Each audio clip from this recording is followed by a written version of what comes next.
Alrighty then, starting off the week strong. Darren, welcome to the Leaders Who Care series. Thanks for having me on, Mark. It's a pleasure to be here. Actually, this is officially the Leaders Who Care youth part of the series. Enjoy the youth while you can because it goes fast. I'm trying. Best way to start is, as always, is if you could give a brief introduction. And Sure. what I mean by that is not a commercial, not stuff like that, but like where you are now, where you're from originally, where you are now, whatever you feel comfortable talking about family and stuff. Maybe something you've never told anybody you want to reveal to the world. Now hmm that's always fun too. Tell us a little bit about Darren. Sure. So my both my parents are immigrants. My dad was born in former Soviet Union, present day Ukraine. My mom was born in Israel. They met at Pace University in New York. And then I was born in Staten Island. 3 years earlier, on the exact same day, my sister was born. And so me and my sister actually have the same birthday. But I'd say now, I have the wonderful opportunity of going to Princeton. And in high school, I done a million things and tried to work really hard. I worked in it was called the Navy Junior Reserve Officers Training Corps. It was a junior military program and tried to excel in that. And ultimately, I'm at Princeton now studying public policy and sustainable energy. And so currently, that's where I am. I'd say that there's pretty much three things that define what I do, the through lines, which are caring about people, sustainability, and holistic wellness. So across those three areas, that's what I've been up to and excited to dive deeper into all of that today. So you care about people who are sustainable, basically in their wellness. Um, Oh, in a way, yes. It's interesting because I started before I went to college. I started in what they called in Canada the militia, Mm, which it sounds heavier than it is, but it was military training and stuff like that. But also I was in the communications squadron they called it, and I learned a lot from that about everything from map reading to how to put together a rifle to yeah, all sorts of stuff, and pretty interesting. It actually instills a little discipline into you yeah. for sure. Was that a good experience for you? I think it was a good experience because a lot of people when I had first applied to the program and done it, I think I must have been around 14, 15, and everyone was like, "What? What do you mean you're going to do that?" And so I've just always been a very big fan of never let them know your next move. And so at that point, it just felt like the most diverse thing I could do. It was really something that didn't seem like it was going to be in the cards for me, and I did it, and I think I did pretty well with it. And so from there, I had the chance to travel the country, had the chance to compete in physical competitions. I was also doing sort of like a lot of like military marching drill, as they call it. And so all these different experiences were really fun for me, I would say.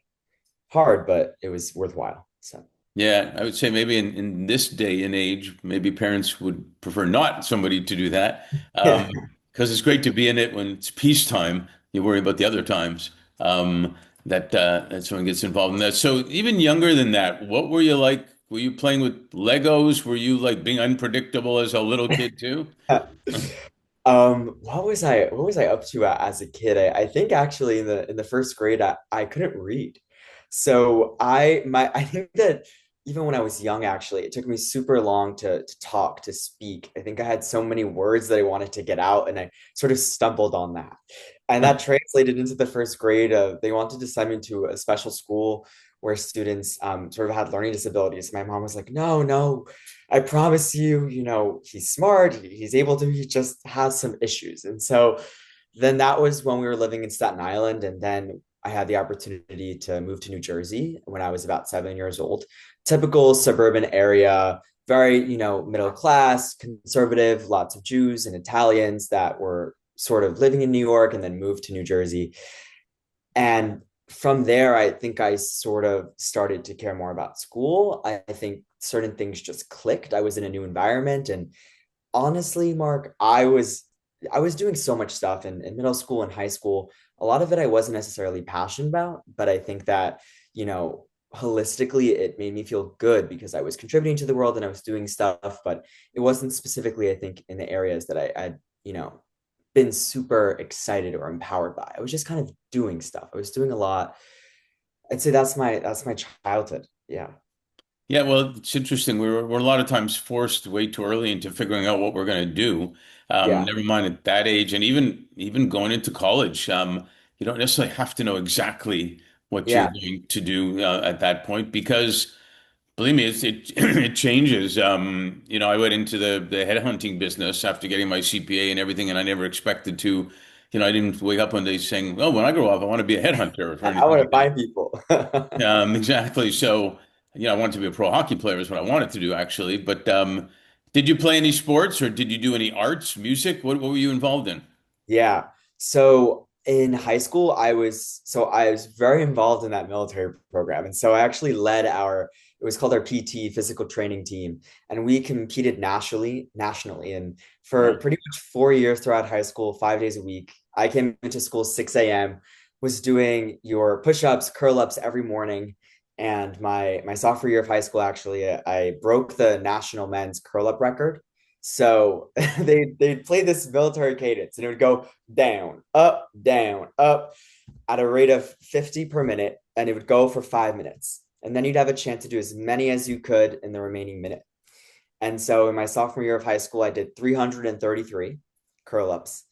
And Not I would say, 334 or no, 331. unfortunately not, because the next year I think someone beat me.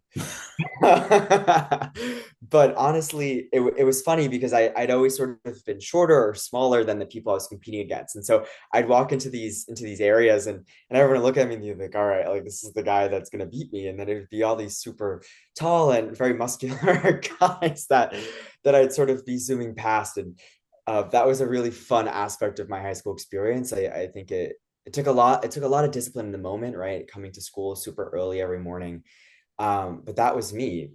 Beyond that, I worked at Express also. So I was a men's clothing store. And I always tell people, I'm like, I ran that department like the Navy. And I took that job seriously in high school. And I worked at Panera Bread, just a lot of odd jobs here and there, to make sure that I was sort of able to support myself to earn a living.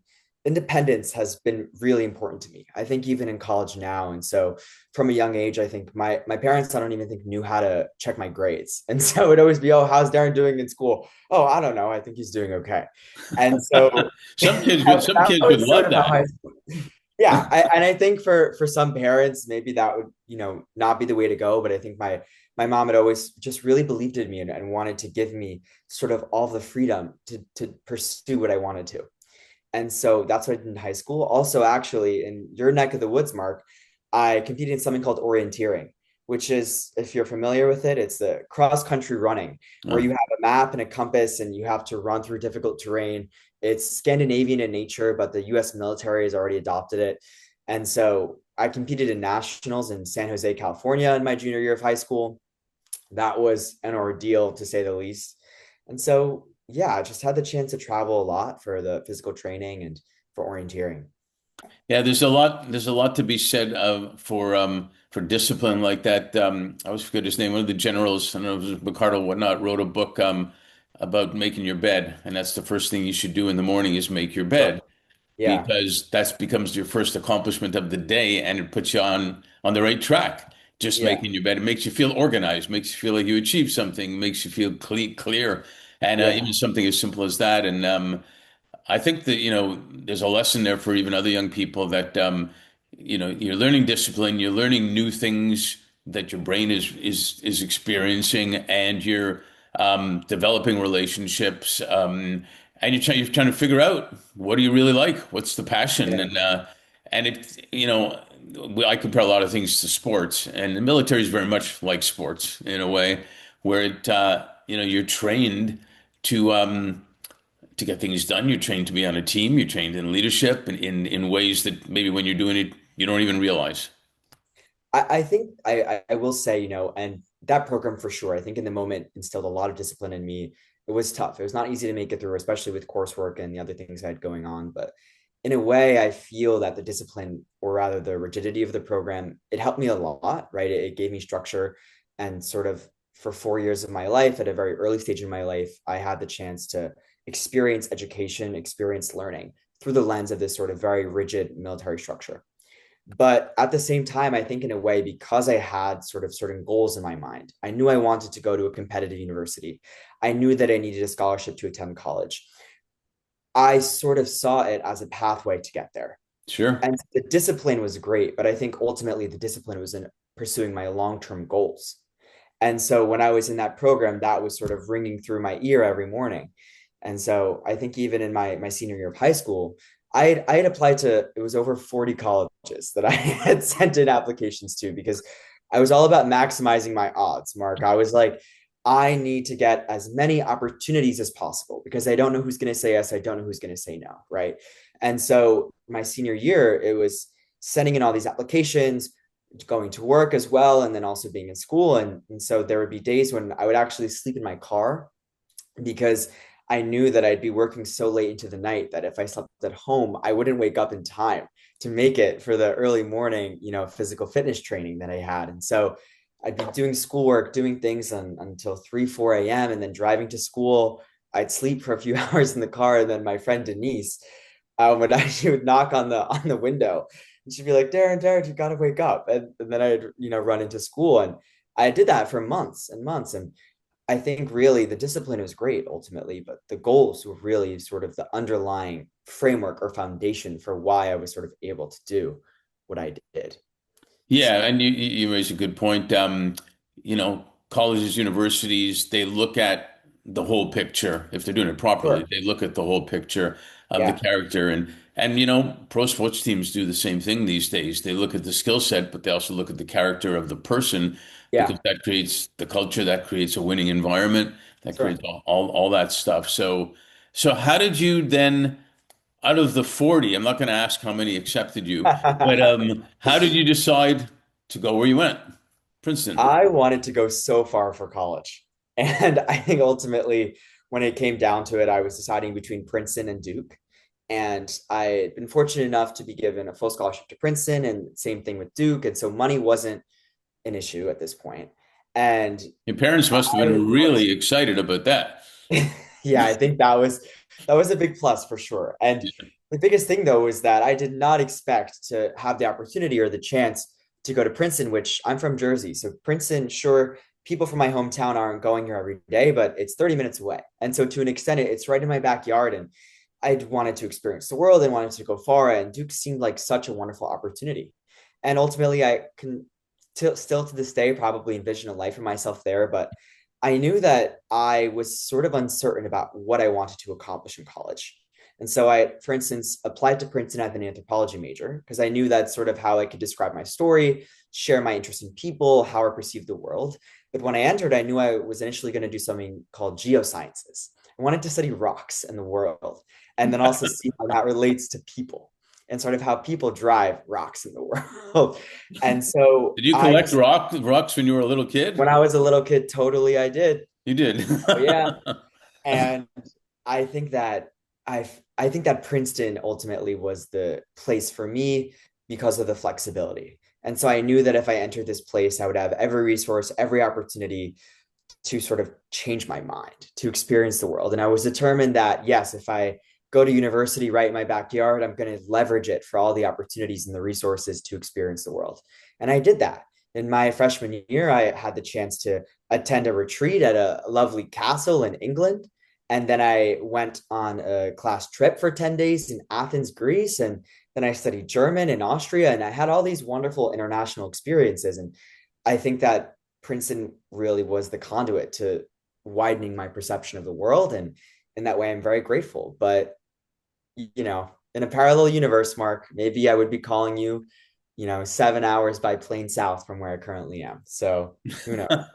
Well, I'm a big fan of international too, and I've been Yeah. involved in international hockey tournaments and running stuff sports wise internationally. And you've kind of said it a little bit, but talk a little bit more about any experiences you had with your international exposure that made a difference for you.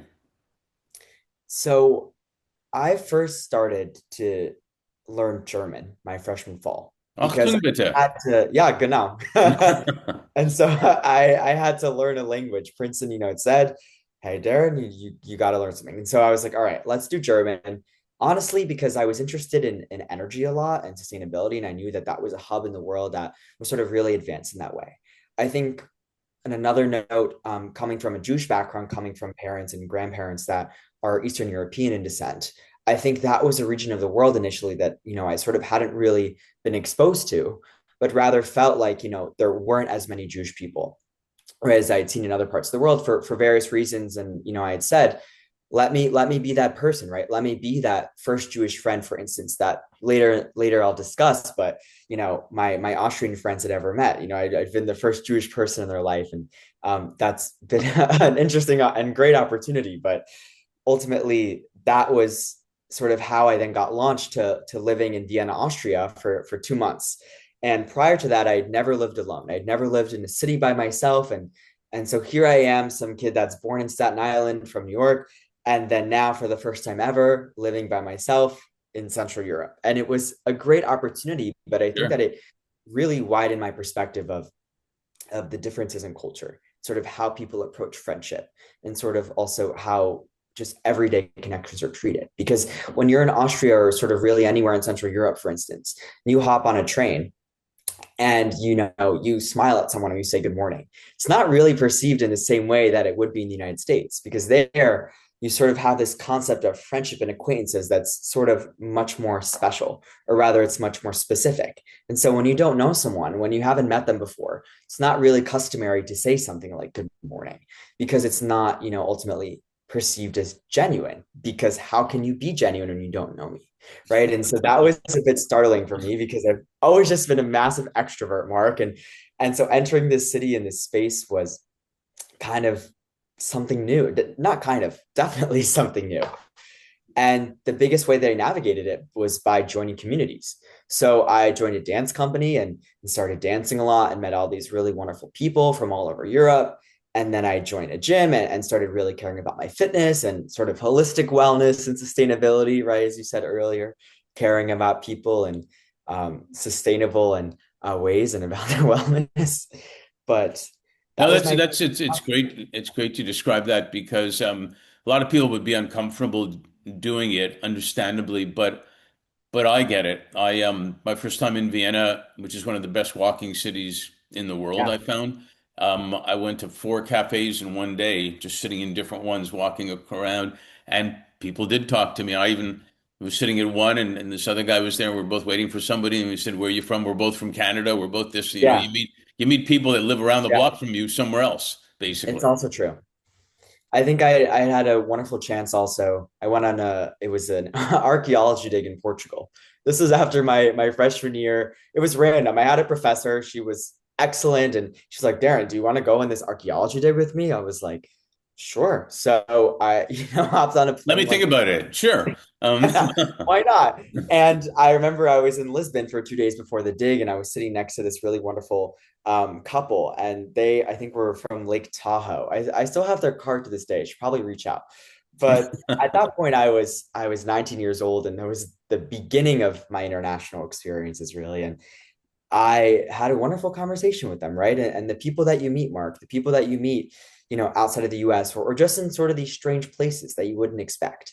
I Yeah. think that's the biggest thing. And that's really what contributes to a more widened understanding, or not understanding. I'm still young, right? I still have a lot to learn, but a widened perspective of the world, I would say.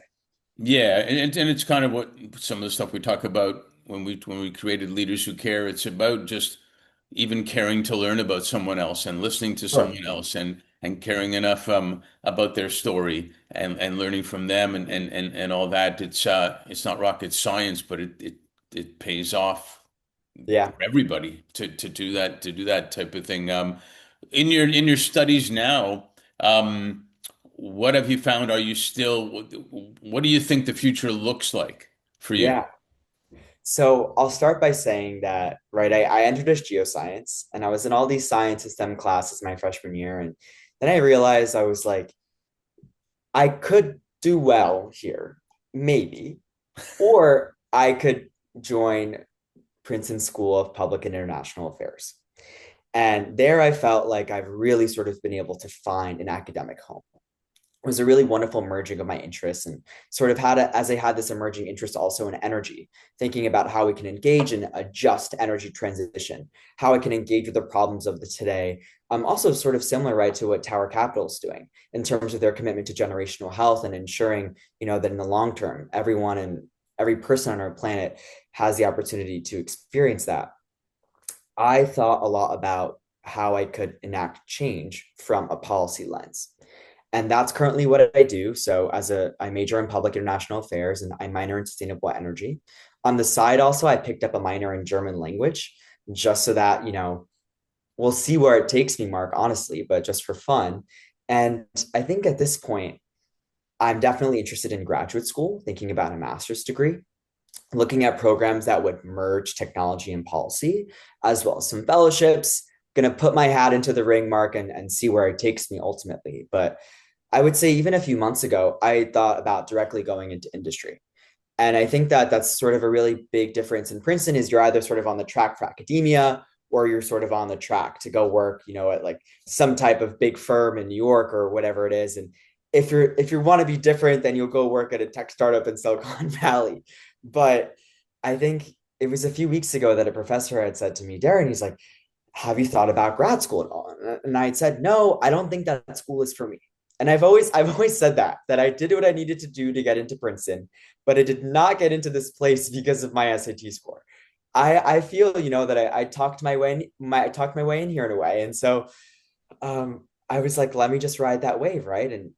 And then I sort of realized, okay, I've done reasonably well here. I've had some really wonderful opportunities, and maybe graduate school is the way for me. Maybe because I'm not built for school, Mark. Maybe that is why I should do it. And so that's the thought process at this moment going into my senior year right now. I think it's all about positioning. I've also been very much into the philosophy that my life functions in seasons. And so right now it's spring cleaning. If my brain is a junk drawer, I'm doing a spring cleaning of my brain, of Hmm. my room, right? And also of my goals. And so positioning myself for the summer and then for the fall to hit the ground running with those applications is where my head's at right now.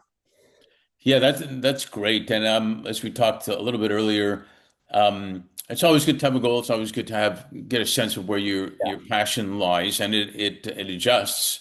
I mean, I turned down after I got recruited out of Deloitte. I turned down my dream job working for a pro hockey team to take less money. Being executive director of a global leadership development organization out of Miami, and I was living in Canada. The more you develop relationships, the more knowledge you pick up, the more open you are to opportunities, they come. And then Mhm. you jump out the window or out the door or both of those to take it. And what's the conversation before we get into Tower and some other stuff? What's the conversation you have with friends and other people in college and just young people in general about how fast the world's changing with AI and what you all think the future looks like? Yeah. I will start by saying that I have a massive privilege at this point because Princeton is a place that has all these connections and networks, and those networks have benefited a certain subset of people for a very long time, right? And so existing within that, even my perspective now comes from a place of privilege. But I definitely think that people are scared. I know a bunch of people in my degree, as well as other degrees at Princeton, that are just pretty much also taking the leap to grad school because they're like, oh, it's such a bad job market, let me just pick up another degree. Right. And, Mhm. and if you come from here and you have a reasonable GPA and you've been successful here, right, then going to grad school isn't far-fetched. And so I'm seeing a lot of people that I wouldn't normally expect to do that, right? And I think beyond that, I'd actually had in a wonderful conversation I had with San, since Greedy to Core, she had sort of told me that at this day and age, with the rise of AI, she doesn't need people, for instance, to do research anymore. What she needs are people that can validate, people that can actually examine sort of what's in front of them and see if the output is actually sort of worth then broadening to the public scale. And I think in my experience, right, the AI policy here is also all over the place, right? And so there's certain classes, certain professors that are all about it, and then there's some classes where it's strictly prohibited. And I think that's the biggest misalignment between academia and the real world right now is that, in an academic context, AI is frowned upon, whereas in pretty much almost everywhere else, you're expected, for instance, as a summer intern, to come in already knowing sort of how a lot of these AI tools work, having them integrated into your life. But for me, it's really such a switch because here I don't think necessarily that having AI integrated to your life is seen as advantageous. And I think that shift is happening, but the rate at which it's happening is definitely probably not as quick as it needs to. Yeah, it's interesting to hear that. Skill sets as it should be based on my core business on top of Tower is skill sets has always been the key. However, it's been more like what experience do you have? What have been your responsibilities? But it's now even more honed in on what specific skill sets you have, Sure. and leadership has become even more of a skill set because of everything about connecting the dots. What is, who's going to help you get to what outcome? Who really cares about what's going on in the world? Which is leaders who care is not just about hugging. In fact, although we like hugging, but it's not just about hugging. It's about, like you said, what is the outcome? Who are the right people to achieve that outcome? And Sure. and who cares about innovations and, in Tower's case, health innovations that help people live longer, healthier lives, make that happen for everybody, not just people that can afford it type of Yeah, deal. one Um, thousand percent. so I think a lot of that is changing where, and I've had a lot of discussions recently about maybe AI is finding the technology that allows people to be happier, and that doesn't necessarily mean working for money to buy stuff. Mhm. I think it's interesting that you say that because from that perspective, right, AI is extremely powerful, right, and has so many opportunities and there's so much perceived benefit in how that can impact the world. But I think from my perspective also, like my immediate concern is that AI also has the opportunity to widen disparities between groups of people Hmm. because there's definitely a surface level amount of proficiency that you need to learn how to use these models and how to engage with them, right? And so for people that know how to, right, then their productivity skyrockets, their understanding of certain topics can skyrocket, assuming, right, that the AI output is informing them correctly. But whereas for other groups of people, I think that as people that already have, right, the ability to interact with these models increase in their ability to be productive from it, there's people that don't sort of have the same level of ability to engage, whether it's because of access to technology literacy, or all these other reasons, that ultimately then I fear might fall behind, right? And so I think as I engage with AI, just as we're engaging in an ethical energy transition, I think it's important to think about how we engage in an ethical AI transition, right? How AI is integrated into the world, and also how AI is integrated into different levels of society, different levels, different Right. backgrounds, different identities. And I think in that way, AI for me has sort of been this really complex puzzle. And I think as I leave Princeton this summer and sort of engage with the real world in a way through internships and other experiences, I think that framework for me will hopefully be more well informed. And maybe just maybe a lot more people can be involved in doing stuff for community, whether it's being a teacher's aide, whether it's being a nurse's aide, or being a nurse, or being a caregiver, or cleaning up parks, or whatever it is in the community. Maybe more people can be involved doing things that they would love doing, and live a happy life based on AI taking some of the other stuff. It's Yeah. probably going to change a mindset. There's going to have to be a mindset change for Yeah. sure. But it's going to be fascinating. In my era, so to speak, we went from fax machines to God knows all this stuff that's going on now, and we thought that was a lot, and it was a lot that has happened over the last X years. But now it's going to be on steroids. So Yeah. got to enjoy the ride, and bring leadership skills to the table on how to connect all those dots. One thing we say in LA is keep them wanting more so we can do a sequel. So Yeah. we have to do that. But I got a couple more questions for you. Um, I forgot to ask, do you have siblings, brothers, sisters? Yeah, I have two sisters. So I have one sister that same birthday as me, 3 years older. Right. And then I have a younger sister who's 10 years 10 years younger than me, sorry. Oh, cool. All right. Um, with everything that's happened, COVID, sometimes people feel like it was yesterday and years ago at the same time, Yeah. and things that are changing, like we've talked about. What are you most grateful for, and what are you most hopeful for? I think that, and this is specifically coming out of the COVID pandemic. Good question. What am I most grateful for? What am I most hopeful for? I think at this point, what I'm grateful for is the fact that at this point, society has relatively, right, been able to return to normal. I think at this point in my life, I'm grateful to have been in a position where it was okay for me, right, to experience a global pandemic and it didn't entirely disrupt my life or, for instance, my stream of income in a way that it had other people or, also led to more deadly consequences. And so in that way, I'm grateful that my family is happy and healthy at this point, right? And ultimately that society at large is able to sort of rebound from that. And I think I actually had the opportunity to work with a company. It was called Rem and Company, and it's an international nonprofit organization. They have chapters at universities around the world now, and I worked with their CEO in my sophomore year of high school. And it was all about uplifting small businesses in the wake of COVID-19. And so REM, right, is when you're sleeping, all about the dream. Hmm. And so they provide pro bono consulting services to businesses. And I think in my experience there, I think a lot of people thought that it was sort of going to be a V-shaped recovery after COVID-19. And what it really looked like was sort of, something that was much less linear or rather much less predictable.